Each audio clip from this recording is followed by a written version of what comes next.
बात करेंगे कल्पना सोरेन की। दरअसल झारखंड के पूर्व मुख्यमंत्री हेमंत सोरेन की पत्नी कल्पना सोरेन जो है वो राजनीति में काफी एक्टिव नजर आ रही हैं और गिरिडीह के बाद आज जो है वो बरहेट में उनकी जनसभा होनी है, जिसको लेकर जेएमएम के कार्यकर्ता काफी उत्साहित है। ऐसे में कल्पना सोरेन की जनसभा को लेकर जहां तैयारियां पूरी कर ली गई है, वहीं अगर कल्पना सोरेन की बात करें तो कल्पना सोरेन बरहेट में आज गरजेंगी, जनसभा को संबोधित करेंगी। चूंकि गिरिडीह में जब उनकी जनसभा हुई थी उस दौरान वो काफी भावुक नजर आई थी और उस दौरान जनता का समर्थन और प्यार भी उन्हें भरपूर मिला था। अब लोग बड़ी संख्या में कल्पना सोरेन को देखने और सुनने के लिए पहुंचे थे। तो ऐसे में अपने पति के गढ़ में, जहां से वो विधायक है, यानी कि हेमंत सोरेन जहां से विधायक है, उस गढ़ में आज उनकी जनसभा होनी है, जिसको लेकर के वहां के लोग काफी उत्साहित नजर आ रहे हैं। चूंकि कल्पना का जो सिंपैथी कार्ड है उसका जेएमएम पार्टी को काफी फायदा भी मिलता हुआ नजर आ रहा है, जिस तरीके से जनसभाओं में लोगों की भीड़ नजर आ रही है। और इसी खबर पर ज्यादा जानकारी के लिए हमारे सहयोगी पूजा जुड़ चुकी है। पूजा, कल्पना सोरेन आज बरहेट में जनसभा को संबोधित करने वाली है, क्या कुछ अपडेट्स है, क्या कुछ जानकारियां हैं?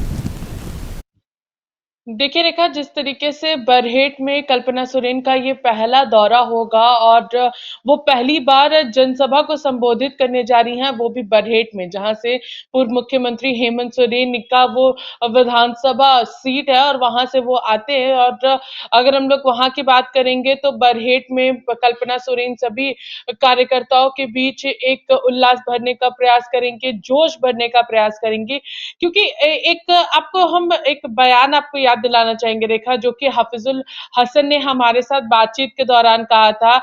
जो कि उन्होंने साफ तौर पर कहा था कि ये जो भी हुआ है अच्छा हुआ है, क्योंकि इसके पीछे एक रीजन था, उन्होंने दिया है ये रीजन दिया था रेखा, कि अब जाकर के जेएमएम के कार्यकर्ता जो है वो काफी ज्यादा आक्रोश में है और इस आक्रोश का फायदा हम लोगों को लोकसभा और विधानसभा चुनाव में मिलेगा, क्योंकि जब तक सब चीजें नॉर्मल चलती हैं, सामान्य रूप से चलती हैं, तो सभी लोग सोए रहते हैं, लेकिन जब कुछ परिस्थितियां खराब होती हैं, कुछ घटना घटती है, तो सभी लोग जोश में और पूरे ताकत के साथ किसी भी चीज को पाने की कोशिश करना शुरू कर देते हैं। तो हाफिजुल हसन ने इस व्याख्या का यहाँ पर जिक्र किया था। साफ तौर पर उन्होंने यहाँ पर इन सारी चीजों से ये कहा था कि जो भी हुआ है, अब इसको लेकर के सभी कार्यकर्ताओं में काफी ज्यादा नाराजगी है, काफी ज्यादा गुस्सा है और अब इस गुस्से का पूरा भुगतान भारतीय जनता पार्टी को करना होगा, क्योंकि लोकसभा और विधानसभा चुनाव में सभी की सभी सीटें जो है वो यहाँ पर जीतने का काम करेंगे। और लोकसभा को लेकर तो पूरी तरीके से यहाँ पर जेएमएम और कांग्रेस से कहती भी नजर आ रही थी कि 14 की 14 सीटें यहाँ पर जीतेंगे। लेकिन जिस तरीके से अभी कल्पना सोरेन की अगर हम लोग बात करेंगे, तो कल्पना सोरेन पूरे इन सभी चीजों को लेकर के वो जनता के बीच जा रही हैं और एक माइंडसेट जो है वो यहाँ पर बैठाने की कोशिश की जा रही है रेखा, और वो ये माइंडसेट है कि यहाँ पर केंद्रीय एजेंसियों का दुरुपयोग केंद्र सरकार कर रही है। जो भी उनके वॉशिंग मशीन में नहीं धुलता है, जो भी उनके वॉशिंग मशीन में नहीं आना चाहता है, उन लोगों के साथ ये सारी घटनाएं घटती है। यहाँ पर कई सारे यहाँ पर एग्जाम्पल्स देने का प्रयास सब जेएमएम की ओर से भी किया जा रहा है कि जिस तरीके से दिल्ली के मुख्यमंत्री अरविंद केजरीवाल को परेशान किया जा रहा है, लालू प्रसाद यादव को परेशान किया जा रहा है, तेजस्वी यादव को परेशान किया जा रहा है। तो इस तरीके से अलग अलग स्टेट के अलग अलग लोगों के बारे में वो लगातार जिक्र कर रहे हैं और यहाँ पर ये भी माइंडसेट बैठाने की कोशिश की जा रही है रेखा, कि पूर्व मुख्यमंत्री हेमंत सोरेन ने बीजेपी के साथ हाथ नहीं मिलाया, इसलिए आज उन्हें यहाँ पर जुडिशियल कस्टडी में जाना पड़ा है। और वो इस बात को लेकर के एकदम क्लियरली जनता के बीच कहती हुई नजर आ रही है कि हेमंत सोरेन बीजेपी के साथ नहीं आना चाहते थे और इससे ज्यादा बेटर उन्होंने यही समझा है कि वो जेल चले जाए। तो यहाँ पर ये माइंडसेट को भी यहाँ पर बैठाने की कोशिश की जा रही है। देखिए, अगर हम लोग चुनाव के दौरान की बात करेंगे रेखा, तो चुनाव को लेकर के सभी लोग अलग अलग एक एजेंडे के साथ आते हैं और इस बार एक एजेंडा जो है वो जेएमएम और कांग्रेस के पास साफ तौर पर देखने को मिल रहा है, वो है केंद्रीय जांच एजेंसियां, जो कि लगातार यहाँ पर अलग अलग जगहों पर छापेमारी कर रही है, गिरफ्तारियां कर रही है, ये सारी चीजें देखने को मिल रही है। और इसको लेकर के अगर हम लोग विपक्ष की बात करेंगे करेंगे केंद्रीय विपक्षी दलों की अगर बात करेंगे तो वो लगातार यही कह रहे हैं कि उन राज्यों में ही ये सारी चीजें हम लोगों को देखने को मिलती है जहां पर बीजेपी शासित राज्य नहीं है, या फिर वो किसी के साथ कोलैब करके वहां पर सत्ता में नहीं है। उन राज्यों में ही ये सारी घटनाएं देखने को मिल रही है। वहीं पर केंद्रीय जांच एजेंसियां जो है वो यहाँ पर छापेमारी कर रही है, कार्रवाई कर रही है, गिरफ्तारियां कर रही है। तो ये माइंडसेट कल्पना सोरेन और अन्य जो जेएमएम के लोग हैं वो इस माइंडसेट को बैठाने की कोशिश कर रहे हैं। रेखा, अपने तरीके से पूरे तरीके से माइंडसेट को बैठाने की कोशिश की जा रही है, लेकिन आज जो जनसभा होनी है पूजा, उस जनसभा में कल्पना सोरेन के साथ कौन कौन से नेता हैं जो मौजूद रहेंगे और उनके साथ मंच साझा करेंगे? देखिए यहाँ पर अगर हम लोग बात करेंगे तो आज चंपाई सोरेन का कार्यक्रम जामताड़ा में रखा गया है और जामताड़ा के बाद फिर वो आगे अब गिरिडीह की ओर बढ़ेंगे। तो देखिए यहाँ पर चंपाई सोरेन जो है वो खुद कल्पना सोरेन के साथ मंच पर मौजूद रह सकते हैं। अगर हम यहाँ पर मंत्री की बात करेंगे तो बेबी देवी वहां पर मौजूद रह सकती है। अगर जामताड़ा में जिस तरीके से कार्यक्रम है तो वहां पर साफ तौर पर कहा जा सकता है कि बरहेट वहां जब आगे बढ़ेंगे तो फिर हो सकता है कि वहां के विधायक जो है वो उनके साथ मौजूद रहे। लोबिन हेम्ब्रम का भी एक बड़ा कार्यक्रम रेखा जो है वो यहाँ पर होना है। अन्याय यात्रा जो है वो यहाँ पर निकालने वाले हैं और अन्याय यात्रा को लेकर के रेखा यहाँ पर साफ तौर पर कह सकते हैं क्योंकि बरहेट और बरहेट के विधायक है हेमंत सोरेन और उनके ठीक बगल के ही विधानसभा सीट से आते हैं लोबिन हेम्ब्रम, और लोबिन हेम्ब्रम साफ तौर पर अन्याय यात्रा निकाल रहे हैं और इस अन्याय यात्रा में वो प्रमुख रूप से कई सारी चीजों को लेकर के आ रहे हैं। खास तौर पर वो यहाँ पर इस मुद्दे को लेकर के आ रहे हैं, वो है 1932 खतियान, सीएनटी एसपीटी एक्ट, पी पेशा कानून, सरना धन कोड, इन कई मुद्दों को लेकर के वो रैली यहाँ पर निकाल रहे हैं। तो सबसे बड़ी बात होगी कि क्या लोबिन हेम्ब्रम भी कल्पना सोरेन के साथ वहां पर मंच पर रहेंगे या फिर वो अपनी रैली में ही रहेंगे। देखिए रैली और कल्पना सोरेन का जनसभा दोनों में यहाँ पर क्लैश यहाँ पर देखने को मिल रहा है क्योंकि लोबिन हेम्ब्रम ने साफ तौर पर कहा था कि मेरे रैली में कोई भी अंतर नहीं आएगा, हम जिस डेट में करने वाले थे हम उसी डेट पर करेंगे। तो दोनों के बीच में अब देखना ये है रेखा कि यहाँ पर क्या लोबिन हेम्ब्रम कल्पना सोरेन जेएमएम के तमाम नेताओं को एकजुट कर जनसभा को संबोधित कर लोगों का ध्यान आकृष्ट करने की कोशिश कर रही हैं। वहीं दूसरी ओर लोबिन हेम्ब्रम अपने एक अलग रणनीति के साथ जनता के बीच जा रहे हैं, यानी कि एक तरफ उनका समर्थन भी हेमंत सोरेन के साथ रहता है और दूसरी तरफ उनकी नाराजगी भी खुले तौर पर नजर आती है। ऐसे में हेमंत सोरेन की पत्नी की आज वहां पर जनसभा होने वाली है, लेकिन लोबिन हेम्ब्रम की अगर हम बात करें तो उनकी नाराजगी कुछ अलग ही नजर आ रही है। देखिए रेखा, लोबिन हेम्ब्रम एक ऐसे नेता हैं जेएमएम के और उन्हें एकदम कहा जाता है कि वो कद्दावर जेएमएम के नेता है क्योंकि वो लगातार शिबू सोरेन के साथ रहे हैं और जिस तरीके से वो कहते हुए भी नजर आते हैं लोबिन हेम्ब्रम, चाहे वो सड़क पर कहना हो या फिर सदन में कहना हो, दोनों ही जगहों पर वो सरकार की आलोचना करने से कभी भी पीछे नहीं हटते हैं। वो सीधे टारगेट करते हैं अपनी ही सरकार को और मीडिया के सामने वो बड़ी बेबाकी से कहते हैं कि अगर मुझे हेमंत सोरेन के कामकाज पसंद नहीं आएंगे तो मैं कहूंगा। वो साफ तौर पर ये सारी चीजें कहते हुए नजर आते हैं और लोबिन हेम्ब्रम तो ये तक कहते हैं कि उन्होंने कई बार ये भी कहा था जब हेमंत सोरेन मुख्यमंत्री थे तो उन्होंने ये तक कह दिया था कि वो उनके कार्यकाल से खुशी नहीं है क्योंकि वो जिन वादों को करके सत्ता में आए हैं उन वादों को ही वो पूरा नहीं कर रहे, चाहे वो युवाओं का मामला हो या फिर अगर हम लोग बात करेंगे 1932 खतियान की बात हो या फिर पी पेशा कानून की, सीएनटी एसपीटी एक्ट की, ये कई ऐसे मुद्दे हैं जिनको उन्होंने एक आधार बनाया था और अपने मैनिफेस्टो में रखा था। तो युवाओं को लेकर के भी वो लगातार अपनी आवाज को बुलंद करते थे रेखा और ये कहते भी थे कि जो गलत है वो गलत है, मैं समर्थन नहीं करूंगा। अगर वो सही काम करेंगे तो मैं उनकी पीठ भी थपथपाऊंगा और अगर गलत करेंगे तो आलोचना करने से भी पीछे नहीं हटूंगा क्योंकि वो कहते हैं कि भले ही वो यहाँ पर शिबू सोरेन के बेटे हैं लेकिन गलत सो गलत। शिबू सोरेन के साथ उनका ये भी कहना रहता था लोबिन हेम्ब्रम का कि वो कभी भी जेएमएम का साथ नहीं छोड़ेंगे क्योंकि शिबू सोरेन के साथ वो हमेशा हर एक आंदोलन में खड़े रहे हैं, तो शिबू सोरेन का साथ वो कभी नहीं छोड़ सकते, इसलिए जेएमएम का वो साथ कभी नहीं छोड़ेंगे। लेकिन ये भी अफवाहों का बाजार हमेशा गर्म रहा है, इस तरीके की आलोचनाएं जिस तरीके से वो करते हैं तो ये भी कहा जाता है कि वो कभी भी बीजेपी में शामिल हो सकते हैं या फिर अपनी एक अलग पार्टी बना सकते हैं। तो क्योंकि उनकी एक अलग एक मोर्चा भी है जिसके तहत वो अलग अलग कार्यक्रम करते हैं, तो ये सारी चीजें हम लोगों को देखने को मिलती है रेखा, और उसमें ये उनका साफ रहता है कि अब कल्पना सोरेन किस तरीके से सभी कार्यकर्ताओं को, सभी विधायकों को एकजुट रखती है, एक मंच में कैसे लेकर के आती है, क्योंकि अलग अलग धारणाएं जो है वो लोगों में बनी हुई है। कई ऐसे भी सीनियर लीडर्स जो है वो जेएमएम में मौजूद थे,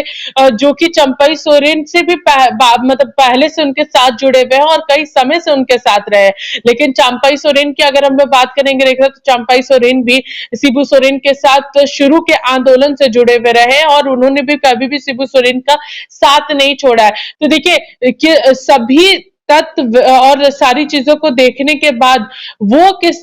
अभी कल्पना सोरेन के लिए सबसे बड़ा मुद्दा यही है रेखा कि आखिर वो सभी लोगों को एकजुट कैसे रखती है लोकसभा और विधानसभा चुनाव में, वो किस तरीके से सभी विधायकों को किसी और पार्टी में शामिल होने से रोक सकती हैं। सारी चीजों पर अभी फिलहाल वो अपनी नजर बनाई हुई है और कैसे इसे सुधारना है उस पर भी वो आज की बैठक में चर्चा कर सकती है रेखा। आना है इसको लेकर के वो चर्चा कर सकती है, लेकिन कल्पना सोरेन जिस रेस के साथ आगे बढ़ रही हैं पूजा, ये बीजेपी के नेताओं की मुसीबतें जरूर बढ़ाती हुई नजर आ रही हैं।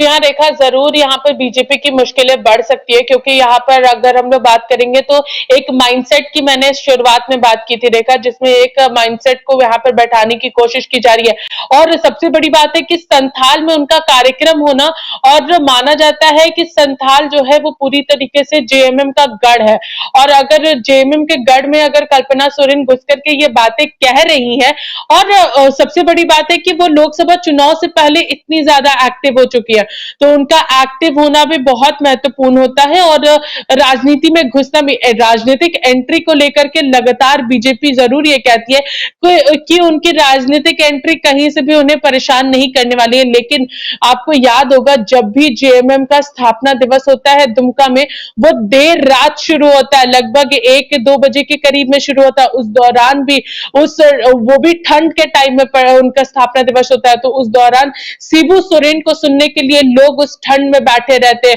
तो रेखा आप इससे अनुमान लगा सकती है कि कल्पना सोरेन अगर उस जगह पर जाकर के इन सारे माइंडसेट को बैठाने की कोशिश कर रही है, लोगों के बीच ये बात रख रही है, तो इसका नुकसान बीजेपी को लोकसभा में भी हो सकता है और विधानसभा में भी हो सकता है, क्योंकि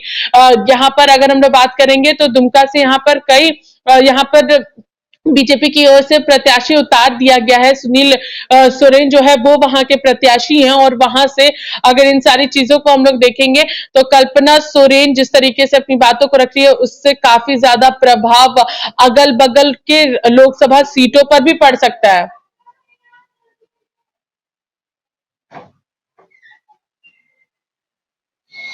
से सुनील सोरेन को दुमका से प्रत्याशी बनाया गया है, तो ऐसे में अगर हम जेएमएम और महागठबंधन की बात करें तो पिछली बार शिबू सोरेन जो है उन्होंने दुमका से चुनाव लड़ा था, तो इस बार क्या लगता है, क्या कल्पना सोरेन जो है वो मैदान में खुद उतरेंगी और सुनील सोरेन को टक्कर देंगी? देखिए रेखा, हम लोग साफ तौर पर ये कह सकते हैं कि कल्पना सोरेन इस बार लोकसभा के चुनाव में खुद प्रत्याशी के रूप में उतर सकती है, क्योंकि वो एक तरीके से अगर हम लोग कहेंगे तो वो स्टार प्रचारक वहां पर बन सकती हैं, क्योंकि उनके पास मुद्दा है, उनके पास चीजों को डाइवर्ट करने की स्ट्रैटेजी भी है, और इस स्ट्रैटेजी को वो यहाँ पर अपनाती हुई भी नजर आ सकती है, क्योंकि जिस तरीके से यहाँ पर कल्पना सोरेन दुमका में जाकर के ये एक पूरा कार्यक्रम कर रही है, गिरिडीह में उनका सबसे पहला संबोधन हुआ और वहां की जनता उनके साथ ताल से ताल मिलाती हुई नजर आई थी। पूरी जो उनके इमोशंस थे उसके साथ जनता जो है वो अपने आप को कनेक्ट करती हुई नजर आई थी। तो इसका प्रभाव गिरिडीह में भी पड़ सकता है, दुमका में भी पड़ सकता है, और उसके आसपास के कई अन्य जो लोकसभा सीट है वहां पर भी पड़ सकता है रेखा। तो कल्पना सोरेन की राजनीतिक एंट्री लोकसभा चुनाव से पहले ये काफी गरमाई हुई रहेगी, और इनकी एंट्री से काफी कुछ चीजें जो है वो बीजेपी के लिए खतरा पैदा कर सकती है, खास करके संथाल प्रगना क्षेत्र में रेखा। ये काफी मुसीबतें बढ़ा सकती है। लेकिन अगर हम सीट शेयरिंग की बात करें लोकसभा चुनाव को लेकर के पूजा, तो झारखंड में भी स्थितियां अभी तक स्पष्ट नहीं हो पाई है। सीट शेयरिंग का फॉर्मूला जो है वो झारखंड में भी अब तक नहीं सुलझा है। कांग्रेस की ओर से भी जो उम्मीदवारों की लिस्ट है वो जारी की गई है, लेकिन झारखंड की सीट अब तक जारी नहीं की गई है। यानी कि जो फॉर्मूला है सीट शेयरिंग का, वही महागठबंधन में सुलझा हुआ नहीं है अभी तक। जी हाँ रेखा, अभी तक महागठबंधन की ओर से झारखंड में सीट शेयरिंग का मामला पूरी तरीके से स्पष्ट नहीं हो पाया है। और जिस तरीके से अगर हम लोग आज की बात करेंगे तो आज सीएम आवास में राज्यसभा और साथ ही साथ लोकसभा चुनाव को लेकर के बैठक भी रखी गई है कि आखिर इस बार सीट शेयरिंग का फॉर्मूला क्या होगा। क्योंकि रेखा, अगर हम लोग बात करेंगे 2019 के लोकसभा चुनाव की, तो लोकसभा चुनाव के दौरान कांग्रेस बड़े भाई की भूमिका में नजर आई थी और जेएमएम जो है वो छोटे भाई की भूमिका में नजर आई थी। और अगर विधानसभा चुनाव की बात करेंगे तो 2019 में जेएमएम जो है विधानसभा चुनाव के दौरान बड़े भाई की भूमिका में थी और कांग्रेस छोटे भाई की भूमिका में थी। तो इस तरीके से ही सीट शेयरिंग का फॉर्मूला तय हुआ था। 2019 में लोकसभा चुनाव के दौरान जो फॉर्मूला तय हुआ था वो ये था रेखा कि 9:4:1 का रेशियो बना था। 9 जो है वो कांग्रेस के पाले में आया था और वहीं दूसरी ओर अगर हम लोग बात करेंगे रेखा तो 4 जेएमएम के खाते में था और 1 आरजेडी के खाते में था, जिसमें 9 जो सीट कांग्रेस को मिली थी उसमें 2 सीट उन्होंने जेवीएम पार्टी को दिया था। तो इस तरीके से सीट शेयरिंग का फॉर्मूला तय किया गया था रेखा। और इस सीट शेयरिंग फॉर्मूले में हम लोग बात करेंगे तो यहाँ पर इस बार भी कांग्रेस की ओर से यही कहा जा रहा है कि इस बार का भी फॉर्मूला जो होगा वो 2019 के जैसा ही होगा और एकदम 2019 के फॉर्मूले को ही अपनाया जाएगा। लेकिन अभी तक स्थितियां जो है वो पूरी तरीके से स्पष्ट नहीं हुई है और इसके पीछे का रीजन भी ये कहा जा सकता है क्योंकि यहाँ पर प्रेशर पॉलिटिक्स बहुत ज्यादा है। क्योंकि इस बार जिस तरीके से जेएमएम ये कहती भी नजर आ रही है कि चाईबासा सीट जो है वो जेएमएम के हाथ में आए कि और कांग्रेस ये देने के लिए तैयार नहीं है क्योंकि कांग्रेस की जो चाईबासा सीट है वो सिटिंग सीट है। तो इसको लेकर के भी प्रेशर जो है वो यहाँ पर बनता हुआ नजर आ रहा है और इस वजह से भी सीट शेयरिंग का फॉर्मूला तय नहीं हो पा रहा है। और तय नहीं होने के पीछे के वजह से और चीजें जो है वो और अलग देखने को मिल रही है। लेकिन जो मंत्री हैं, अगर हम लोग मिथिलेश ठाकुर की बात करेंगे रेखा, तो वो हर बार यही कहते हुए नजर आते हैं कि हम देर आएंगे लेकिन दुरुस्त आएंगे और जबरदस्त तरीके से आएंगे। तो यहाँ पर अभी तक सीट शेयरिंग का फॉर्मूला तय नहीं हो पाया, लेकिन कांग्रेस लगातार दावेदारी अपनी यहाँ पर बनाई हुई है कि लोकसभा में वो ज्यादा से ज्यादा सीटों पर चुनाव लड़ेगी और जेएमएम जो है वो छोटे भाई की भूमिका में रहे। रेखा, बिल्कुल, तो बड़े भाई और छोटे भाई की भूमिका जो है उसको लेकर के सवाल भी उठ रहे हैं। धन्यवाद पूजा हमारे साथ जुड़ने के लिए और तमाम जानकारियां देने के लिए। तो लोकसभा चुनाव को लेकर के सभी पार्टियां रेस नजर आ रही है, जहां बीजेपी कैंडिडेट्स के नामों की घोषणा हो चुकी है। झारखंड की 14 में से 11 सीटों की अगर हम बात करें तो, और इसके साथ ही 3 सीटें जो है वो अभी भी खाली है, जिसको लेकर के तरह तरह के कयास भी लगाए जा रहे हैं। हालांकि दर्शकों को हमने पहले भी बताया था कि जो 3 सीटें खाली है उसके पीछे कई सारे समीकरण है, कई सारी वजह है और नाम नहीं होने की वजह से 3 सीटें खाली है। हालांकि एक सीट जो है वो बीजेपी जो है वो अपने सहयोगी आजसू को देगी, जिसकी वजह से एक सीट पर उम्मीदवार के नाम का ऐलान नहीं हुआ है। तो ऐसे में जहां बीजेपी की ओर से यानी कि एनडीए की ओर से अपने उम्मीदवारों का ऐलान किया जा रहा है, वहीं अब तक कांग्रेस की झारखंड में अगर देखें तो अब तक सीटें जो है वो तय नहीं है और उम्मीदवारों के नाम तय नहीं है, जिसका फायदा बीजेपी को मिल रहा है। चूंकि बीजेपी के नेता जो है वो प्रचार अभियान में लग चुके हैं, लेकिन महागठबंधन की ओर से उम्मीदवारों के नाम का ऐलान और सीट बंटवारा नहीं होने की वजह से इसका फायदा बीजेपी को फिलहाल जो है वो मिलता हुआ नजर आ रहा है। क्योंकि बीजेपी के नेता जो है वो जनसंपर्क अभियान के साथ साथ घर घर जा भी रहे हैं और जनसभा भी कर रहे हैं। संजय सेठ को रांची से उम्मीदवार बनाया गया है, तो संजय सेठ जो है वो लगातार चुनाव प्रचार की तैयारियां जो है अपने स्तर से कर रहे हैं। चुनाव का बिगुल जो है वो कभी भी बज सकता है और ऐसे में अब सभी को इंतजार है कि आखिर आगे वाले दिनों में किस तरीके से चीजें जो है वो सुलझती है। तो मेरे साथ फिलहाल इस बुलेटिन में इतना ही। तब तक के लिए आप देखते रहिए लाइव इंडिया हर पल। नमस्कार।